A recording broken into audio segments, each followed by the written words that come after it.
Bonjour tout le monde, bienvenue sur cette vidéo. Vous l'avez sûrement vu passer dernièrement au moment où cette vidéo sortira. Hatem Ben Arfa nous a, le jour où Jean-Michel Aulas nous a annoncé sa retraite, régalé d'un merveilleux tacle à la gorge. Un tacle assassin, vraiment pur, propre, les deux pieds décollés, exactement ce qu'on aime.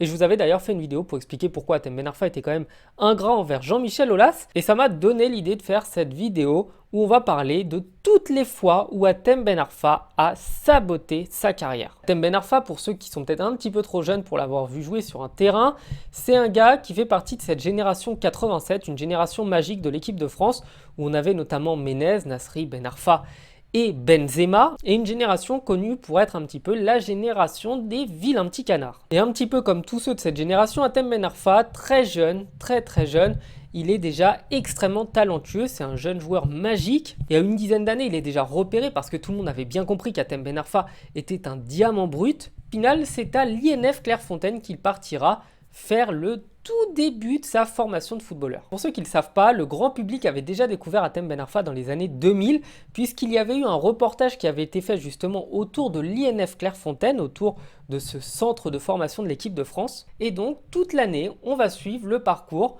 entre autres d'Hatem Ben Arfa, mais aussi d'autres joueurs qui ont percé, qui sont devenus professionnels plus tard, et notamment l'ancien gardien de Montpellier. Et très rapidement, une fois hors des terrains, Hatem Ben Arfa, à l'âge de 12-13 ans, va se battre avec un de ses coéquipiers.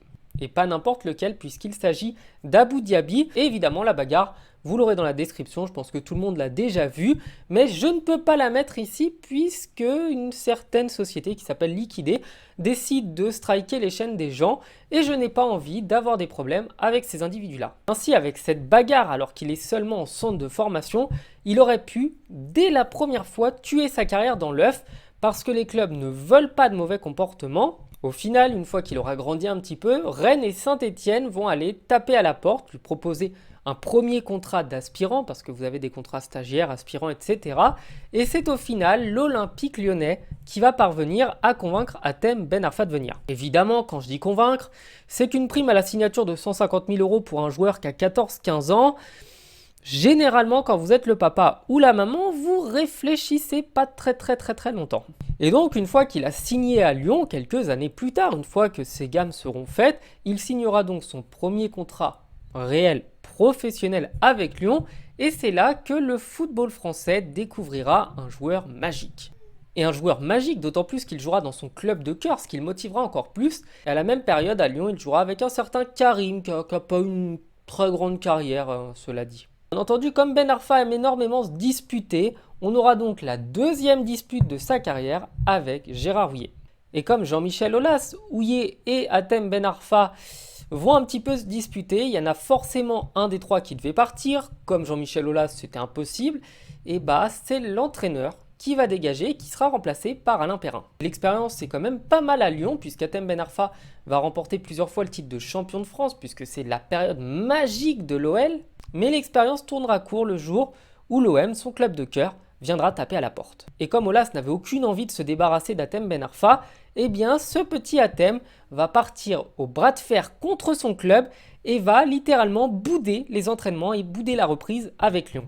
Et au final, l'histoire elle ira tellement loin que c'est même la LFP qui devra arbitrer ça et dire si oui ou non Hatem doit rester à Lyon ou s'il doit partir à l'OM.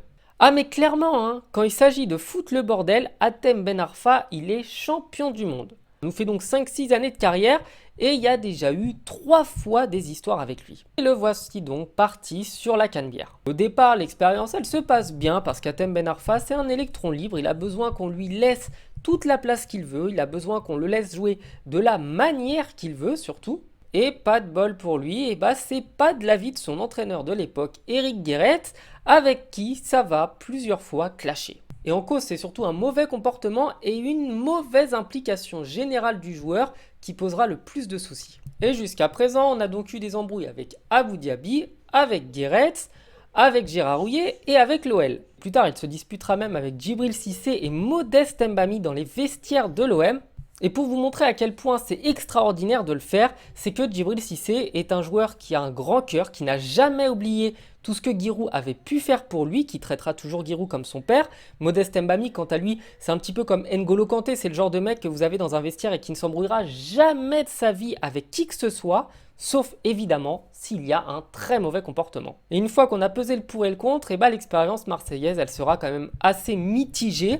Son comportement l'empêchera d'être vraiment le titulaire indiscutable, notamment ce jour où il refusera d'entrer dans un match contre le PSG, donc c'était au Vélodrome, que ce dernier avait été mis remplaçant, ce n'était pas de son goût, il a boudé, il a refusé d'entrer et il a laissé son équipe perdre ce match contre le PSG. Et pour conclure son expérience marseillaise, il n'entrera plus dans les plans du nouvel entraîneur Didier Deschamps qui préférera faire jouer d'autres joueurs à sa place. Bon, faut dire que quand vous avez un gars qui est capable de se faire exclure 20 secondes après son entrée en jeu en Coupe d'Europe, c'est difficile quand même de lui faire confiance. Et comme ça fait un moment que je parle de son expérience à l'OM, vous allez me dire, mais comment ça s'est conclu? Ben Arfa devient un joueur à vendre, un joueur qui n'est plus désiré, sauf que dans le même temps, Mamadou Niang va partir de l'OM, ce qui fait que l'OM a besoin absolument d'avoir un joueur pour le remplacer, puisque le transfert de Mamadou Niang s'est fait plutôt vers la fin du mercato. Et comme d'habitude, il est parti au forcing. Il boude à l'entraînement, il part s'entraîner tout seul dans son coin à Paris et il demande, il exige, il impose à partir immédiatement à Newcastle parce que son club de cœur l'appelait. Et même si les Marseillais ne voulaient pas le faire, ils ont bien été contraints parce qu'ils avaient compris que le joueur, quoi qu'il arrive, ne voudrait plus jamais remettre la tunique marseillaise. Et étonnamment, son expérience à Newcastle, elle se passe très bien, honnêtement. Il n'y a pas de problème de comportement particulier, il n'y a pas de souci parce que Hatem Ben Arfa, ça reste un grand joueur. Il régale en Angleterre avec des buts venus d'une autre planète. Il montre à tout le monde que c'est un des meilleurs joueurs du monde lorsqu'il est dans de bonnes dispositions physiques et mentales. Et un peu plus de 3 ans plus tard, il va partir en prêt à Hull City parce qu'il a un petit peu moins de temps de jeu. Et à Hull City, ça va pas être la même chose. Et il se dispute avec son entraîneur Steve Bruce. Et il dira d'ailleurs de lui que c'est un gâchis de pur talent et que c'est criminel de se comporter comme ça. Et il regrettera amèrement que le joueur n'ait pas plus d'amour du football parce qu'il y aurait vraiment eu moyen de faire quelque chose avec lui. Et forcément, même s'il était prêté 1 an, son prêt il est annulé dès le mercato d'hiver, son prêt est cassé. Et dans le même temps, Newcastle ne veut pas le faire revenir parce que il se doutait que ça allait mal finir tôt ou tard. Et son contrat est donc interrompu. Ben Arfa, dès le mois de janvier 2015, trouve un nouveau club à Nice. Il doit partir là-bas, tout a été signé, son contrat est prêt. Sauf que le problème, c'est que la LFP n'a pas homologué le contrat. La raison, elle est simple, c'est que comme il avait déjà joué un match, même si c'était un tournoi amical avec Newcastle et qu'il avait joué plusieurs matchs avec Hull City, la règle de la FIFA, elle est claire. Vous n'avez pas le droit, sur la période d'un championnat, de jouer pour plus de 2 équipes. Comme il a déjà joué avec Newcastle, il a déjà joué avec Hull City, il n'aurait dans tous les cas pas le droit de jouer avec Nice. Et à ce moment-là, on voit un thème complètement désespéré qui cherche absolument à retrouver une solution, un endroit où rebondir. Il fait un énorme appel du pied à Jean-Michel Aulas, même si je le rappelle, il est parti dans des plutôt mauvais termes avec lui, fait limite la mendicité au Canal Football Club pour espérer de supplier la LFP de faire une entorse à la règle pour lui et de lui donner la permission de rejouer au football. Et comme l'OGC Nice le veut absolument, dès l'ouverture du mercato, il signe à Nice. Et c'est là qu'on a eu, je pense, la plus belle année d'Hatem Ben Arfa de toute sa carrière. Et quand je vous dis ça, il n'y a aucun abus de ma part. Si vous regardez les autres vidéos sur YouTube de compilation de Ben Arfa, les meilleurs buts, les plus belles actions, les plus belles passes, les plus beaux dribbles, tout ce que vous voulez, tout a été fait à Nice. Il était magique, il mettait des buts à la Maradona quasiment une fois tous les 3 à 4 matchs. Il était capable de marquer pied droit, pied gauche, de dribbler, de prendre la balle au milieu du terrain et de dribbler toute l'équipe adverse avant de marquer. Bref, la saison de Nice est magistrale.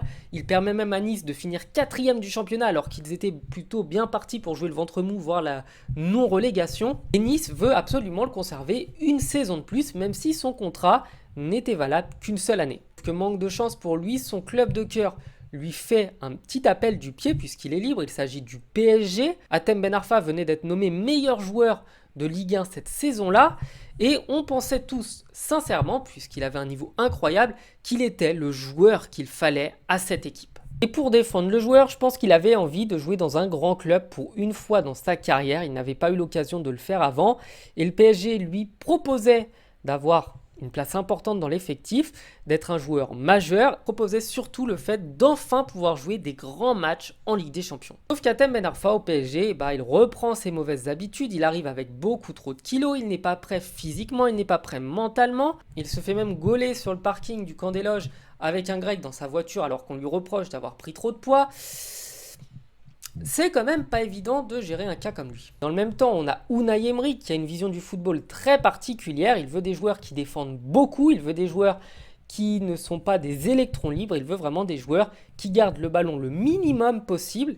Sauf qu'Hatem, c'est tout le contraire et l'entraîneur se passera de ses services pendant un bon bout de temps. Et évidemment, à la trêve hivernale, Hatem Ben Arfa participe au petit stage d'hiver à Doha et il se dit que c'était une bonne idée d'aller voir le roi du Qatar, ou l'émir, je ne sais plus, et d'aller se plaindre du choix de Nasser Al-Khelaifi de ne pas le faire jouer, de ne pas le convoquer.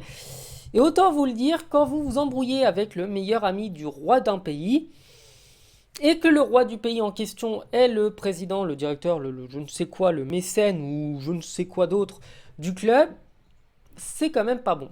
Forcément, Hatem se fait punir dans une sorte de grande prison dorée. Je rappelle qu'il est payé 500 000 € par mois avec un logement avec tout qui est fourni. Et il a l'interdiction de jouer. Évidemment, comme il est interdit de mettre à l'écart un joueur juste parce qu'on ne l'aime pas, il a quand même le droit de s'entraîner, de participer à tous les entraînements. Et Neymar et Dani Alves l'appelleront également au phénomène, ou le phénomène, parce que les deux Brésiliens savent reconnaître un talent pur. Hatem Ben Arfa fait partie de cette catégorie quand même. Comme il a l'intention de finir son parcours parisien en beauté, il rappelle à Unai Emery qu'il ne passera jamais les quarts de finale d'une Coupe d'Europe, quand bien même on lui donnerait la meilleure équipe de l'histoire. C'est ainsi qu'un an plus tard, après une année de prison, qu'il célébrera d'ailleurs avec cette photo qui est magique, Hatem Ben Arfa posera ses bagages à Rennes. Sa première année avec Rennes sera donc incroyable. Rennes parviendra même à remporter la Coupe de France avec Ben Arfa contre le PSG. Pour la petite histoire, le PSG menait 2-0, Rennes a fait une remontada et Hatem Ben Arfa s'est permis de faire un petit commentaire. Et en 2019, patatras, comme Hatem c'est un joueur qui ne réfléchit pas et qui n'apprend jamais, bien il s'embrouillera avec son effectif, il critiquera ouvertement son entraîneur, rappellera que le club n'a pas de grandes ambitions et n'a pas de grands joueurs. Il sera donc considéré comme persona non grata, personne qui n'est pas Greta en latin. En 2020, départ à Valladolid, retour encore une fois dans les clubs du fin fond des championnats de première division espagnole, puisque le joueur n'est pas capable d'avoir la mentalité pour jouer dans des grands clubs européens. Et encore une fois, ça fait beaucoup, il sera hors forme, il jouera seulement 5 matchs avec son club et quasiment immédiatement le club voudra se débarrasser de lui. Et en octobre 2020, il s'engage, vous l'aurez reconnu, avec son club de cœur, donc les Girondins de Bordeaux. Pour le coup, c'est une blessure qui va l'empêcher de jouer parce que son comportement est plutôt correct. Bordeaux ne joue pas grand-chose cette année-là. Hatem Ben Arfa est quand même toujours plus ou moins présent. Et comme son contrat n'était valable qu'une saison et qu'il n'a pas été renouvelé, il doit trouver une nouvelle expérience et il décide donc de partir dans son dernier club de cœur, le LOSC. Et comme toujours, Ben Arfa va s'embrouiller avec son entraîneur, il va recommencer, recritiquer, se moquer et il sera non conservé et son contrat sera abrogé. Et désormais, Hatem Ben Arfa, il est sans club, voilà. Il n'a plus de club depuis plus de 6 mois. Il est toujours à la recherche de quelque chose. Sauf qu'à 36 ans, je vois difficilement comment, en étant attaquant, en étant un joueur qui n'a jamais été connu pour sa grande régularité, il pourrait retrouver quelque chose. C'est pour moi le plus grand gâchis de l'histoire de tout le football français, parce que d'autres joueurs avaient moins de talent que lui. Benzema lui-même avait dit que Ben Arfa était infiniment plus talentueux que lui et seulement le comportement, la différence d'attitude aura fait changer la donne. Karim Benzema, même s'il s'est embrouillé pour plusieurs raisons, je reviens pas dessus, reste quand même un grand professionnel, quelqu'un qui a toujours été exemplaire au Real, qui est titulaire en pointe depuis 15 ans dans le plus grand club de l'histoire de ce sport. Et quand on voit que Ben Arfa avait largement plus de talent que lui, je n'ose même pas imaginer ce qui se serait passé si on avait donné le talent pur de Ben Arfa à un bosseur comme Benzema. Enfin voilà, cette vidéo très longue, hein, elle est terminée. Je devais absolument vous parler sur un format plus long d'Hatem Ben Arfa parce que ça aurait été dommage de le faire en 3-4 minutes. Hatem Ben Arfa, c'est un joueur que j'aime énormément. J'aime toujours ce joueur, il me fait toujours rêver. Ce sera toujours la grande inconnue de savoir ce qui se serait passé dans un monde parallèle où Hatem Ben Arfa aurait utilisé son cerveau un petit peu plus que ça. Enfin voilà, je vous souhaite donc de passer une bonne journée et je vous dis à bientôt sur la chaîne. Ciao.